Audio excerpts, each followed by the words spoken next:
Hello hello hello hello. चलो, अपन आज start करें ऐसे 540 से। जिसको स्टैंडर्ड के नोट्स चाहिए वो टेलीग्राम लिंक में फ्री, नीचे टेलीग्राम चैनल पे फ्री में अपलोडेड है। आपको अगर फुल नोट्स चाहिए तो आप वेबसाइट से परचेज कर सकते हो। चलो शुरू करते हैं ऐसे 540 से। ऐसे 540 आपको क्या बात करता है? Auditing accounting estimates including fair value accounting estimates and related disclosures. आपके जो भी अकाउंटिंग एस्टिमेट्स है, आपके जो भी फेयर वैल्यू अकाउंटिंग एस्टिमेट्स हैं, जो सब भी डिस्क्लोजर्स है, इनको आप ऑडिट कैसे करोगे, ये आपको ऐसे 540 में बताता है। तो चलो सबसे पहले अपन देख लेते हैं भाई अकाउंटिंग एस्टिमेट्स क्या होते हैं। अकाउंटिंग एस्टिमेट्स होते क्या है? तो it is an approximation of a monetary amount in absence of precise means of measurement. देखो, जिस चीज़ को आप प्रॉपरली प्रिसाइजली मेजर नहीं कर सकते हो, तो आपको उसके लिए एक अप्रोक्सीमेशन लेना पड़ेगा कि बहुत आस पास करीब अकाउंटिंग एस्टिमेट के हिसाब से ये। सपोज अकाउंटिंग एस्टिमेट क्या है कि आपको नहीं पता कि आपने जितने कस्टमर्स को जो बेचा है उसमें से आपके बैड डेट्स कितने होंगे, तो आपको एक एस्टीमेट लेना पड़ेगा। You have to take an estimate कि बॉस कितने लोग ऐसे हैं जो मुझे पेमेंट वापस नहीं देंगे।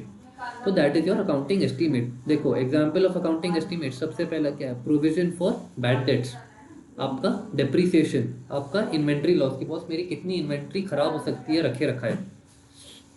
फिर क्या? Example of fair value accounting estimates. तो आपने देखा ही है कि अपने जो सब भी इंडेस में हम फेयर वैल्यू मेजरमेंट के बेसिस पे लेते हैं, that is your SBP, share based payments.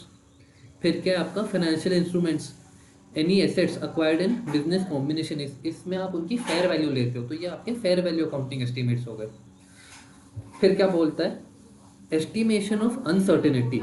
वो क्या बोलता है? Susceptibility of accounting estimates and related disclosures to an inherent risk of precision in its measurement. क्या बोलता है? Susceptibility of accounting estimates and related disclosures to an inherent risk of its precision. देखो, आप उसको प्रिसाइसली नहीं calculate कर सकते हो इन इट्स मेजरमेंट। तो देखो इसके आपके एग्जांपल क्या आ गए? Low estimation uncertainty, that is accounting estimates in business activities that are not complex. जो बहुत ज़्यादा कॉम्प्लेक्स नहीं होते, इसमें आपको बहुत ज़्यादा दिक्कत नहीं आनी चाहिए एस्टिमेट करने के लिए। ठीक है, तो इनकी आपकी एस्टिमेशन अनसर्टेनिटी लो रहती है। या any frequently made and updated या derive from data that is readily available, in case में आपकी उतनी एस्टिमेशन अनसर्टेनिटी नहीं रहेगी। तो अब आपके हाई एस्टिमेशन अनसर्टेनिटी वाले कौन से होते हैं? सपोज आपके लिटिगेशन आउटकम्स, आपका डेरिवेटिव फाइनेंशियल इंस्ट्रूमेंट्स। डेरिवेटिव आपके कौन से होते हैं? Which derive value from an underlying asset. तो आपके अकाउंटिंग एस्टिमेट्स, आपके जो भी लिटिगेशन आउटकम है, इसका आपको नहीं पता भाई क्या हो सकता है, तो इसमें आपकी हाई रहती है एस्टिमेशन अनसर्टेनिटी। ठीक है, चलो अब हम करें कि भाई ऑडिटर की ड्यूटी क्या होती है। ऑडिटर्स ड्यूटीज सबसे पहला is to obtain understanding of कि भाई इनको कौन से फाइनेंशियल रिपोर्टिंग फ्रेमवर्क एप्लीकेबल है, that is application of FRF requirements. And second point क्या है? Estimation making process. ऑडिटर को समझना पड़ेगा कि बॉस मेरी जो एंटिटी है वो ये एस्टिमेट्स कैसे बनाती है, that is the estimation of making process. आपका मेथड या कौन सा मॉडल यूज़ करता है, कौन से कंट्रोल यूज़ करते हैं, या कौन सा मैनेजमेंट एक्सपर्ट यूज़ करते हैं, तो ये सब उसको समझना पड़ेगा। नेक्स्ट सेकंड पॉइंट क्या है? एक बार ये रेज कर देता हूँ so that it is easier to understand.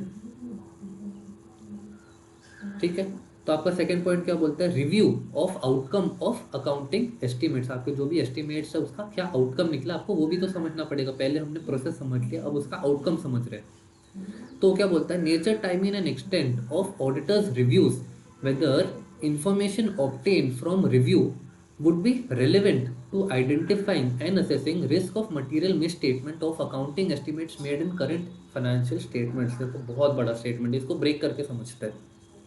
ये लोग क्या बोलते हैं? नेचर, टाइमिंग, वो लोग मेन पॉइंट क्या है? Review of outcome of accounting estimate.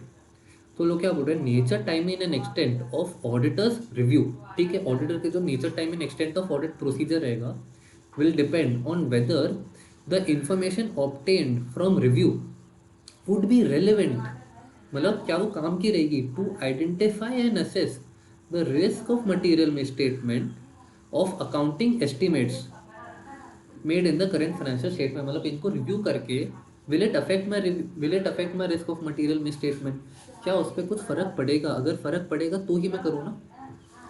ठीक है, तो इसमें आपका क्या है?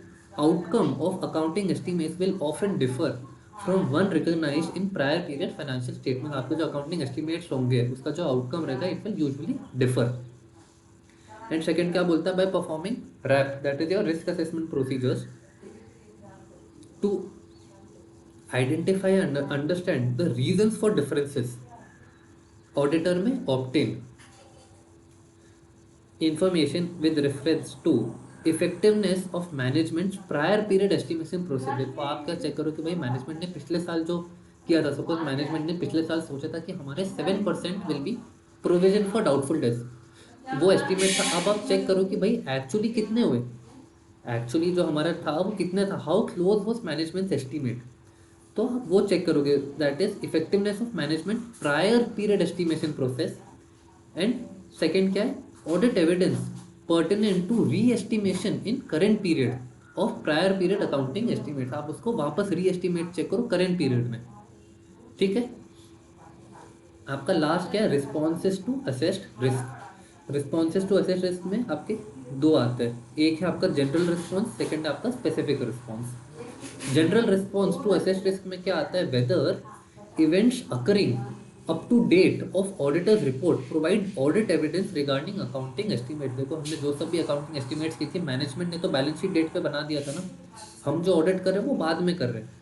तो whether events occurring up to date of auditors report, मतलब आपकी जो बैलेंस शीट की डेट है वर्सेस जो आपकी ऑडिटर रिपोर्ट की डेट है, ये पीरियड में अगर आपको कुछ और एडिशनल चीज़ें पता चलती है तो whether they provide any audit evidence regarding accounting estimates, आप उस बेसिस पे चेक कर सकते हो। तो ये आपका फर्स्ट पॉइंट हो गया। सेकंड क्या बोलता है, test how management made the accounting estimate and the data on which it is based. आप वो चेक करोगे कि भाई मैनेजमेंट ने एस्टिमेट बनाया कैसे और क्या डेटा को यूज़ किया है। इन्होंने अपने पीयर्स को कंपेयर किया, ये इन्होंने अपनी प्रायर पीरियड्स को कंपेयर किया कि बॉस मेरा यूजुअली कितना होता है, उस बेसिस पे एस्टिमेट बनाया। और तो थर्ड पॉइंट क्या है, test operating effectiveness of internal controls. आप असेस रिस्क आपने जो भी आपको चेक करना पड़ेगा कि भाई मेरे इंटरनल कंट्रोल्स कितने इफेक्टिवली काम कर रहे हैं। क्लियर है। अब अपना नेक्स्ट पॉइंट क्या है, specific responses to significant estimation uncertainty. आपके जो सब भी अनसर्टेनिटी जिसमें सिग्निफिकेंट अनसर्टेनिटी है उसके लिए ऑडिटर को क्या रिस्पॉन्स लेना पड़ेगा, क्या स्पेसिफिक रिस्पॉन्स लेना पड़ेगा। तो he will have to evaluate how management addressed estimation uncertainty in making accounting estimate. सबसे पहले तो उसको समझना पड़ेगा कि बॉस मैनेजमेंट ने, उन्होंने जो एस्टिमेट्स बनाया उन्होंने क्या किया है, उन्होंने क्या क्या चेक किया है।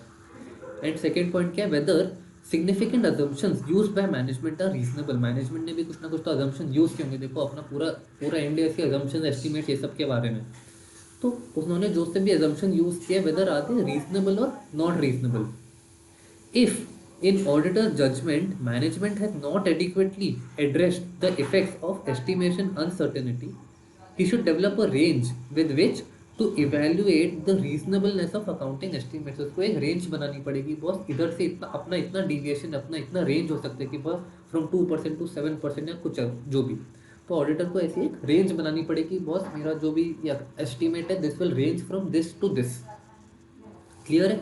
एंड इसी से अपना ये ऐसे खत्म हो जाता है। चलो वीडियो को लाइक कर दो एंड अपन नेक्स्ट वीडियो में मिलते हैं।